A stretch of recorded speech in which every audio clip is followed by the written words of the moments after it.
요즘에 투자 1세대들이 다소 부적절한 투자 행위를 했다 이런 얘기도 많고 물가가 워낙 빠르게 올라가다 보니까 인플레를 해지할 수 있는 게 뭐가 있을까 이외에는 투자라는 그 투자처를 찾기가 참 어려운 그런 시즌이죠. 증시도 어려웠고 뭐 채권 다 어려웠습니다. 그런데 그나마 이제 시장이 약간 안정기에 접어드는 게 아니냐 이런 기대감이 좀 있거든요. 이 와중에 안전은 좀 높이면서 기대 수익률이 그렇게 낮지 않은 채권이나 달러화 투자 여기에 눈을 돌리는 분들이 꽤 많다고 하거든요. 개인들이 쉽게 접근할 수 있는 금융사의 상품들도 제법 많이 나와 있다고 합니다. 지금 우리가 투자라는 걸 한다면 어떻게 하면 좋을까요? 행복자산관리연구소의 김현우 소장 나와서 알려주십니다. 안녕하세요. 네, 안녕하세요. 투자라는 단어가 있잖아요. 네. 작년엔 너무 자연스러웠는데 올해는 투자 이렇게 될 때가 많아요. 올해 개인 투자 자금이 채권 시장에 꽤 많이 올라갔다라고 네. 하는데 원래 금리 올라갈 때는 채권 시장은 좀 불리한 거 아니에요? 올라갈 때는 그렇습니다. 지금도 그럼 올라갈 때라고 봐야 되는데 왜 지금 자금들이 몰리고 있냐? 일단 채권이 금리가 올라갈 때 왜 안 좋은지를 간단하게 설명을 드리자면 과거에 2% 주는 채권, 돈을 빌려주는 딱지 네. 이게 시중에서 돌아다니다가 시중은행이 과거에는 1.5% 줬는데 이제 2.5% 준대더라. 이자를. 그러면 이 2%짜리 돌아다니는 채권이라는 딱지든 인기가 덜해지겠죠. 그냥 번거로우니까 은행으로 가겠죠. 그렇죠. 은행으로 가고 그 채권 2%짜리 채권을 팔려면 조금 싼 값에 헐값에 팔아야 되기 때문에 채권 가격이 떨어지는데 그렇기 때문에 채권 수익률은 올라갑니다. 그러니까 10,000원으로 연 2,000원, 200원 정도의 이자를 받던 게 이게 가격이 떨어져서 9,000원으로 연 200원을 받는다면 9,000원만 내고 1년에 200원을 받아? 투입 대비 산출이 커지네요. 그렇죠. 그게 곧 수익률이 올라가는 거잖아요. 그래서 기존의 채권들의 수익률은 올라가고 가격은 떨어지고 그리고 신규 발행되는 채권들의 수익률, 발행금리도 올라가다 보니까 사람들의 돈이 몰리고 있습니다. 근데 앞서 말씀해 주신 것처럼 금리가 그러면 올라갈 때는 채권 가격이 점점 떨어지니까 안 좋은 거 아니야라고 생각을 할 수가 있는데 재미난 건 이제 시장 금리가 거의 다 반영이 된 것 아닌가. 실제로 봤을 때 이제 미국 금리도 그렇고요. 미국 금리를 보자면 보통 이제 국고채 미국에서 발행하는 1년 만기 미 국채 금리가 기준 금리에 거의 수렴을 합니다. 그래서 우리 코로나가 터진 이후에 금리가 거의 제로까지 내려갔었던 적이 있었잖아요. 그때 당시에가 1년 만기 채권 금리가 한 0.4 후반대, 그러니까 거의 0.5% 정도가 보였었어요. 그런데 지금 금리는 어떠냐면 미국 연준의 기준 금리가 2%를 조금 넘었음에도 불구하고 이미 3%를 넘어가 있습니다. 시장 금리가 이미 연준은 금리 올릴 거야. 3%는 최소한 넘어갈 거야라는 게 다 반영이 돼서 올라가 있기 때문에 이미 올라갈 대로 올랐다. 그리고 이제 무슨 얘기까지 나오냐면 내년 6월이면 금리 인하할 거야. 그러니까 침체가 오게 되니까 이걸 그대로 내비둘 수는 없고 물가 상승부터 일단 잡고 나서 침체가 오면 그거를 또 극복하기 위해서 금리를 내릴 것이다. 근데 그 시점이 6월 정도부터 시작될 것이다라는 것까지 시장이 지금 예측을 하고 있거든요. 그러다 보니까 금리 이제 시장 금리는 오를 대로 올랐다. 결국은 채권 가격은 바닥이다. 요때 들어가야 되는 거 아니냐라는 수요들이 많이 몰리는 것 같고요. 실제로 발행되는 채권의 금리도 굉장히 높아요. 지금 우리가 신용 점수를 매기는데 신용 등급을 매기는데 기업들도 매기잖아요. 가장 높은 게 이제 트리플 A, AAA가 가장 높은 거고 그 다음이 이제 A 2개짜리. 근데 요즘에 A 2개짜리의 금리를 발행 금리를 보니까 무려 4%입니다. 연. A가 더블 A인데 네. 더블 A 등급에 4%를 줘야 된다고요? 네, 더블 A 등급의 기업 정도면 어느 정도냐면 우리은행, 농협은행, KB금융지주 이런 정말 그게 망하면 진짜 나라가 흔들려랄 정도의 굉장히 안전한 곳들이거든요. 그러니까 채권 발행 시장이 그만큼 어렵다는 얘기네요. 어렵습니다. 지금 발행 금리가 이 정도고 네. 그러면 보통 우리가 투자 등급이라고 부르는 게 BBB거든요. 그러니까 맨 위가 AAA, 그다음에 AA, 그다음에 A, 그다음에 BBB. 트리플 B 미만으로 내려가면은 우리가 권하지 않죠. 그렇죠. 투기 등급이라고 부르죠. 그래서 BBB 등급 이상만 투자를 하셔라라고 하는데 그 금리가 10%가 넘습니다. 그 정도까지 올라와 있기 때문에 이 사람들이 굳이 요즘에 주식시장 불안한데 넣어가지고 그거 한 자릿수 수익률 올리기도 힘든데 이렇게 안전한 채권의 금리가 4%나 된다고? 일단 이거 가지고 있자. 그러다가 나중에 주식시장 좋아지면 그때 들어가자라는 생각에 은행 예금보다 훨씬 높으니까 이쪽으로 지금 돈이 몰리고 있는 거죠. 그렇군요. 그러면 채권 투자라는 건 금리 인상이 어느 정도 마무리돼가는 시점에 그렇죠. 그 끝날 때쯤 들어가야 수익률을 극대화할 수 있다라고 하는데 그게 이미 이미 시장에서는 네.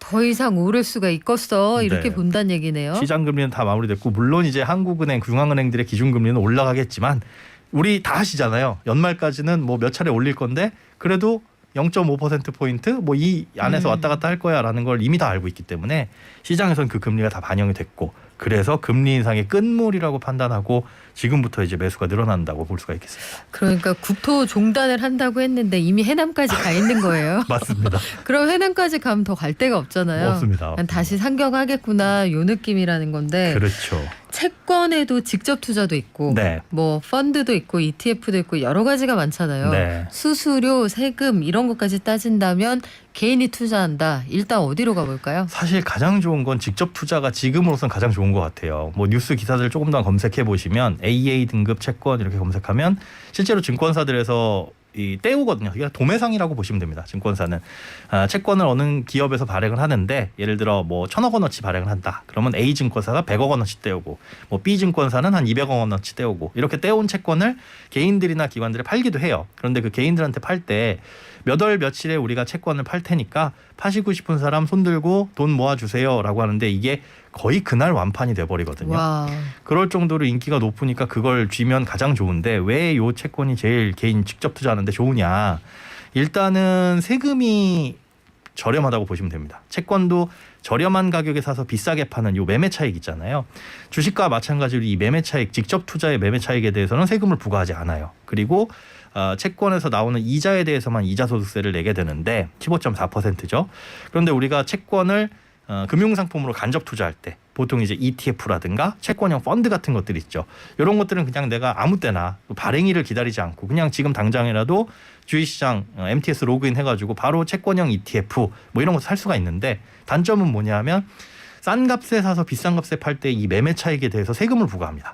이것도 15.4% 그리고 그 안에서 채권도 이자가 나오잖아요. 그럼 ETF나 펀드 안에 녹아들어서 그것도 또 수익으로 연결이 될 텐데 그것도 15.4%.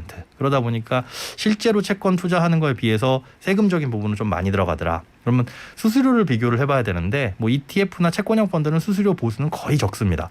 직접 투자할 때가 오히려 조금 더 비쌀 수 있는데 요건 또 증권사마다 정해놓은 수수료들이 있어서 그건 이제 증권사별로 비교를 하셔야 되고요. 그래서 또 큰 돈이 필요할 수도 있어요. 그러니까 채권형 ETF나 채권형 펀드는 10,000원 정도로도 충분히 시작을 할 수가 있는데 그 외에 직접 투자하는 것들은 꽤 큰 돈이 들어갈 수 있어서 그것들의 이제 장단점을 가려봐가지고 개인에게 맞는 쪽으로 투자를 하시는 게 가장 적합하시겠죠. 네, 채권 시장은 그래서 원래는 선수들이 많이 들어가는 그렇죠. 시장이잖아요.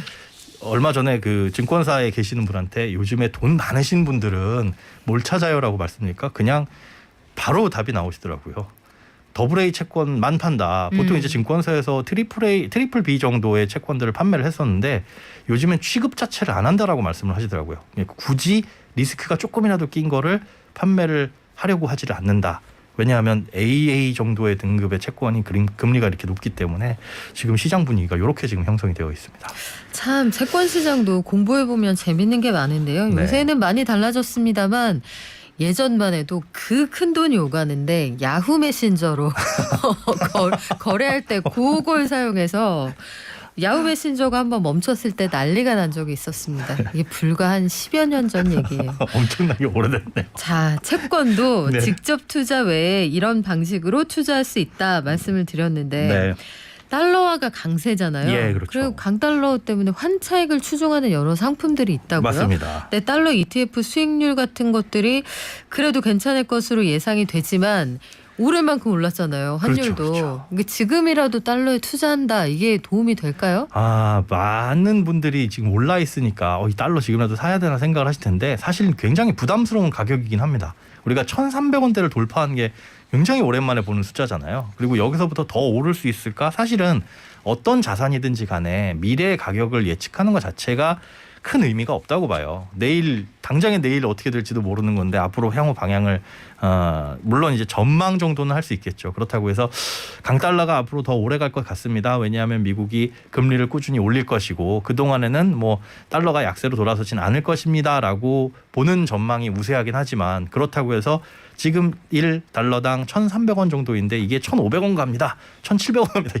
이렇게 예측할 수는 없잖아요. 그러다 보니까 실제로 달러를 지금 투자하는 거는 주춤주춤 하시는 경우가 많이 있고 오히려 환율이 떨어지지 않을까. 네. 1,300원에서 1,200원, 1,100원은 가지 않을까라는 생각에 거꾸로 가는 상품들을 투자하시는 분들이 꽤 늘고 있다고 해요. 그런데 이것도 사실은 그냥 느낌 투자죠. 많이 올랐으니까 떨어지지 않을까? 그렇죠. 느낌적인 필링 투자인데 뒤로 가는 투자는 그 손해 볼 때 손해가 커지잖아요. 엄청나게 커질 수 네. 있고 생각보다 이게 오래 가게 됐을 때 돈이 오래 묶여 있을 수 있고 거기서 또 발생하는 수수료 같은 걸 생각하면 정말 돈을 잃기 딱 좋은 게 느낌 투자라는 거. 절대로 많이 오른 것 같은데 혹은 많이 떨어질 것 같은데라는 느낌만으로 투자하시는 건 양해해야 됩니다. 그래요. 달러 투자를 한다. 이거는 어떤 방식으로 어떤 상품에 투자할 수가 있어요? 일단은 달러 하면은 은행에서 가입하는 달러 통장. 이게 가장 일반적이죠. 달러 통장이라는 걸 가입하면 외화 예금이라고 하는 건데 우리가 그냥 일반 원화 정기 예금 가입하듯이 원화를 들고 가면 100만 원이든 뭐 10만 원이든 들고 가면 외화 예금 통장인 걸 만들어주고 100만 원을 오늘의 환율로 바꿔가지고 달러로 표시를 해줍니다. 그러면 거기서 이제 환전 수수료가 발생을 할 텐데 이럴 때는 전신환 수수료라고 해가지고 1%만 발생을 해요. 그러니까 1,300원 1달러당 1,300원이다 그러면 그 1%만 차감을 하고 들어가게 되는 건데 외화 예금이다 보니까 여기도 이자가 발생을 하긴 하지만 아주 적습니다. 거의 미미하다고 보시면 되고 여기서 발생하는 환차 이익에 대해서는 세금을 부과하지 않아요. 그러니까 1,300원에 들어갔는데 1년 후에 보니까 1,350원이 돼 있더라. 그 차익 50원이 생기잖아요. 요거에 대해서는 세금을 부과하지 않지만 여기서 발생하는 이자 외환 예금에 대한 이자에 대해서는 15.4% 세금을 부과를 하고요. 그런데 이렇게 따져보면 1%나 수수료를 떼고 그럼 1%가 올라야 수익이 본전이 나는 거잖아요. 그럼 그 더 올라줘야 되는데 그래서 가장 좋은 건 수수료가 적은 것들을 찾아가는 게 제일 좋습니다. 요즘에 인기 있는 것들이 뭐 달러와 관련된 ETF라고 하는데 그런 것보다는 저는 개인적으로 팁을 드리는 게 증권사 계좌를 보시면 요즘에 해외 주식 투자 유치를 하기 위해서 수수료를 무료로 해주는 것들이 많이 있습니다. 한시적으로 있어요. 맞습니다. 네. 그런데 그 한시적이 계속 길어지고 있거든요.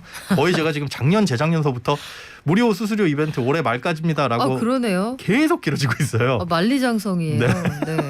그래서 그 증권사 계좌 해외 주식 계좌를 튼 다음에 여기서 저는 미국 주식 살 거예요라는 식으로 해서 환전을 해놓고 계좌에다 담아둔 다음에 이 달러가 올랐을 때 빼게 되면 환전 수수료가 거의 없습니다. 그러니까 달러로 바꿀 때는 없고 달러에서 원화로 바꿀 때 한 0.05% 정도 아주 미미한 수수료만 차감이 되거든요. 그렇게 하는 게 가장 수수료가 적은데 세금도 없고요. 다만 주의하셔야 될 게 달러로 한번 환전을 한 다음에 그걸로 주식을 사게 되면 주식을 사고 팔 때까지 그 기간 동안에는 환차익에 대해서 세금을 부과합니다.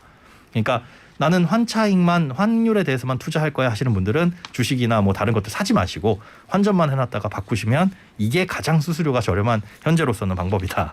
그렇게 보시면 됩니다. 역시 이 환전, 환차익 이런 얘기 나오면 써야 될 머리가 많아요. 그러니까 운에 좌뇌 잔머리 다 써야 됩니다. 이거 고민 좀 하셔야 되고요. 요즘 금 얘기는 우리 다음 시간에 한번 해볼까요? 네, 알겠습니다. 네, 지금까지 행복자산관리연구소 김현우 소장이었습니다. 고맙습니다. 네, 고맙습니다.